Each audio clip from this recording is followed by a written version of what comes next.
আজ আমরা চলে এসেছি রানাঘাটের বজরংবলী মন্দিরে, যেখানে একটি মানসিক প্রতিবন্ধী বাচ্চা মেয়ের আজ শুভ জন্মদিন পালন করা হচ্ছে।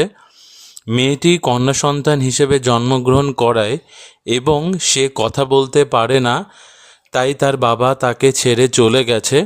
আসুন আমরা সবাই এই মেয়েটিকে আশীর্বাদ করি যাতে সে সুস্থ স্বাভাবিক জীবনযাপন করতে পারে এবং সে যেন জীবনে প্রতিষ্ঠিত হতে পারে।